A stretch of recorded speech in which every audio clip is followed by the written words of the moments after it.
دې پر خو علاجونه ډیر دي. یو علاج تخیم واغه علاج حدیث نبوي صلی الله علیه وسلم دی. رسول الله صلی الله علیه وسلم فرمای البادی بالسلام بریء من الکبر. کم سړی په سلام کې پهل کوي، سلام کوي، سلام عادت جوړ کړی وي، الله تبارک وتعالى د سلام په وجه باندې دا انسان د کبر لوی نه چې کوم د بری کی بچ پیږي. نو موږ تاسو کوشش وکړو سلام عادت جوړ کو. موږ ډیر مرګري موبایل باندې مې سلام عادت نه وي، موبایل باندې چې چاته کالو کې ها هلا او چیرته هلا او څه مطلب شولو، دا خو د انګريزانو ټکی دی.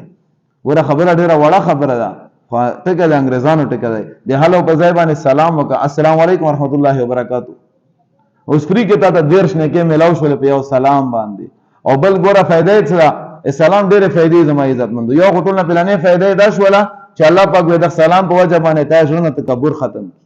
سلام په هر غریب مالدار په کمزوري په پلوان په هر چا باندې سلام عادت جوړ کړه، هر چا باندې سلام اچو. یو خو ته نه کې ملاويږي، بل الله پاک ته تکبر نه بچ. درېمه فائدې څه؟ درېمه فائدې دا چې په خپل منځ کې مثال کے طور پر زه په چا باندې سلام اچوم، روزانه په ما باندې تیریږي زه په سلام اچوم، الله پاک د سلام په وجه د غدوړو په منځ کې محبت پیدا کوي. زه سکول داور خبره تا کوم. سکول داور کې موږ بدل غونتی وو. نو سکول داور کې چا سره مې یو یار باندې تیرې دلو باندې لانجاش ولا یو په کلی زه تیرې دم ماته چې با یار ونه تیرې په مې سره جګړه شول. هغه وخت و داورو بهرحال هغه جګړه خو تیر شول، خو بس یو بل باندې سره خبرت لګي دوه په ما بد لګي دوه په هغه بد لګي. بیا مدرسې لښ لړدو. نو مدرسې دور بیا لګ بدل وي، مدرسه کې بیا ماحول بدل وي، ال د مینې محبت خبرې وي، نفرتونو خبرې ختم شي. نو سړی چې بیا په یار باندې راغلو نو ما په سلام وکړو، السلام علیکم. کله جواب راکړو کله ویرانو کړو. هغه سلام د وجنه د زین خپل کیسه کوم دومره زیات محبت را سره پیدا شول چې زه بازار کې ولدم شونه ورګه شربت خیر باندې چوس.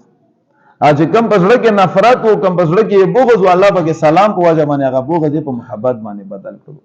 نن سبا زما عزت مندو موږ سره په خپل کې په یو بل باندې سلامونه بند کړي. نو کوشش کوو سلام عادت جوړ کو، خپل منځ کې مینا محبت قائم کو، نفرتونه نڅم نه جوړيږي. نفرتونه امر ډیر شوی دي چې مسلمان سره کوم د په جمعات کې نه ودرېږي، مسلمان سره کوم د خوراک نه کوي، نفرتونه خښ نه محبت خور کو. الله تبارک وتعالى په خبرو دي عمل کو توفیق نصیب.